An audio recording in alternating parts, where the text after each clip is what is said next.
Hello, I'm constitutional attorney Catherine Henry, and thank you for joining me today for our Constitution segment recap for Season 2, Episode 14 of Restore Freedom Weekly. This week, we went over the 5 most common pretrial motions. Now, this is just a Constitution segment recap, so to hear that full discussion on all the explanations, etc., check out that full episode, the link for which is on page 2 of the slideshow, and the link for the slideshow, as always, is in the description of today's segment. Okay, so the 5 most common pretrial motions. Why are we discussing this? Well, are you representing yourself in court? Maybe you have an attorney in a case, but you don't have a lot of trust in that attorney for some reason. Well, either way, regardless of the situation, continue learning with our series on self representation.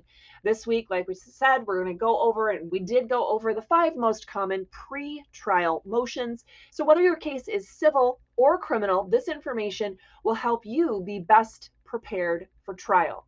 As always, you can check out our true or false question of the week. It's available for you to answer from 10 a.m. to 10 p.m. on both our YouTube and Telegram channels. Now that's t.me/restore freedom or youtube.com/restore freedom to check out those anytime between 10 a.m. and 10 p.m. on Tuesdays. So, the 5 most common pre-trial motions, whether it's civil or criminal, these are the 5 most common that we see out there. Number 1, a motion to dismiss. Number 2, a motion to suppress or a motion in limine. Number 3, a motion for discovery or perhaps a motion to compel discovery. Number 4, a motion to quash a subpoena or a motion for protective order. And number 5, a motion for a more definite statement. Now, on that motion to dismiss, that's going to be one of the most important ones that you can learn about, because it's either going to throw out your case if you are a plaintiff who has done something wrong procedurally, or it can help you win the case if you're a defendant. Or there's one rare instance in there where you can actually win on a motion to dismiss as a plaintiff as well, but we'll get there. So, what is this? This is simply a request that the court dismiss the case or get rid of it, close it out, because there's either been a settlement or a voluntary withdrawal by the plaintiff or the petitioner, or there's a procedural defect, and that is the most common thing. Now, with those procedural defects, what are the main types of things you're looking at? Well, there's 10 main reasons why you might have a procedural defect in a case. Number 1, the court lacks jurisdiction over the person or the property. For example, California has no personal jurisdiction over me or my house because I'm in Florida and I've never been in California. I don't want to go to California. I have no business or transactions in California. Number 2, the process issued is insufficient. So, for example, it's basically the kind of case that it is. If there is, my Ormond Beach case, the process they used was an ordinance violation hearing, but then they were trying to ask the special magistrate to give them the authority to come and dig up my papers, take my privacy fence, to take my personal and real property and dispose of it as they see fit. And that cannot be done through that kind of process. That cannot be done through an ordinance violation hearing. Instead, that has to be done through an eminent domain situation. And so it's invalid process. Now, what about service? Well, in my Ormond Beach case, they also couldn't figure out how to follow the law on serving me correctly, and they tried to post it in my yard first and send it by first class mail, just throwing a stamp on it instead of waiting for certified mail to get it to me or trying to hand deliver it to me. Those are the 2 ways the law requires. And so, at any rate, there was issues with sufficient service of process there. Lack of subject matter jurisdiction. That is my favorite one, because no court anywhere can do anything, issue any orders, if they don't have subject matter jurisdiction. So, for example, a federal bankruptcy judge cannot issue any orders for a divorce case because they have no jurisdiction over that subject. They can only issue orders relating to bankruptcies. Number 5, a party asserting the claim lacks the legal capacity to sue. So, as I explained it on Tuesday, if Foshin and I have a contract and then Lori wanted to butt in and sue one of us to make sure we're following that contract, she has no standing to sue. She has no bearing on that actual case. Number 6, another action has been initiated between the same parties involving the same claim. So, if I was suing John Smith and I had already filed a case for the same exact contract issue against John Smith in the neighboring county, but I thought I would double my chances by filing it in this county, that's a no-go. You can only have one crack at the apple.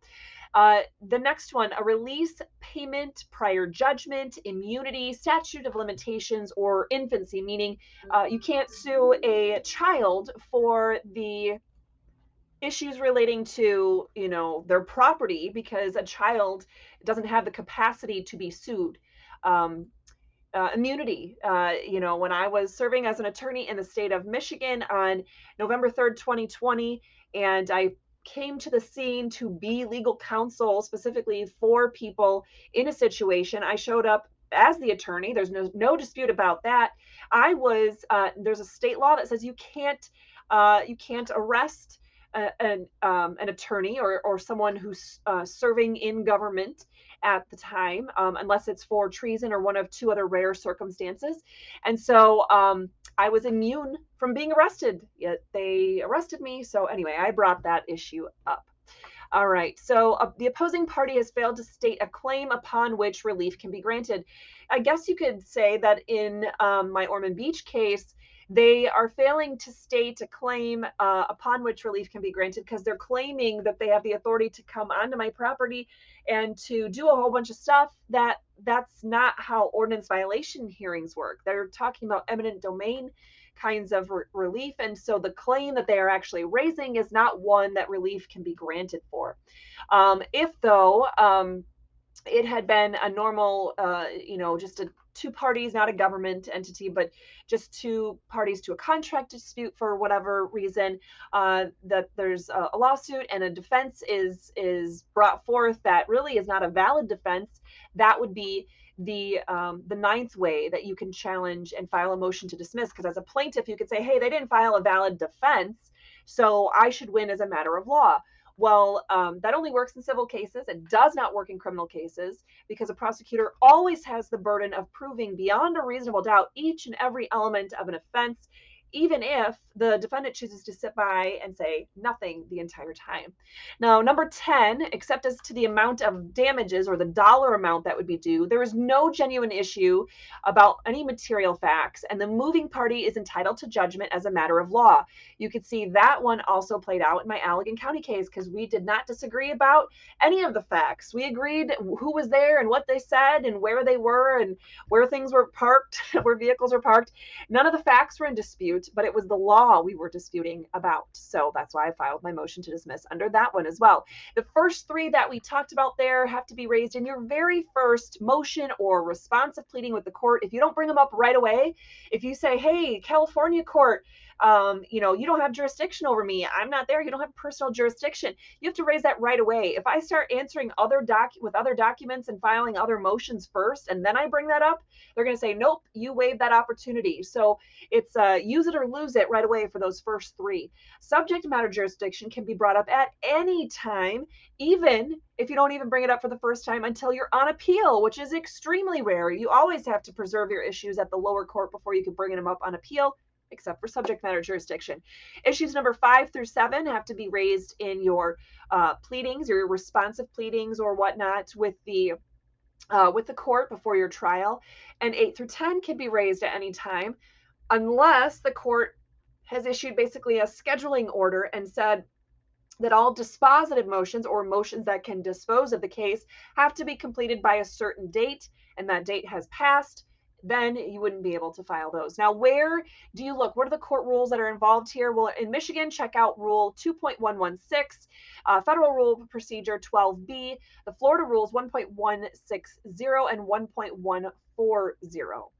Now, motion to suppress or motion in limine, somewhat the same, a little bit overlapping topic, but they're distinct. A motion to suppress is a request that the court prohibit the introduction of any illegally obtained evidence at a criminal trial. So if you have a Fourth Amendment violation in a case, and so there's the fruit of the poisonous tree, and so any photos or testimony or whatever that came out of that illegal search, that's a motion to suppress, so that evidence doesn't even get brought up in front of a jury. They're not even trying to introduce it as evidence. They're just prohibited right away. Now, a motion in limine is similar, but this can be used in civil or criminal cases, and it's a pretrial request that certain inadmissible evidence cannot even be referred to or brought up or offered at any way at trial.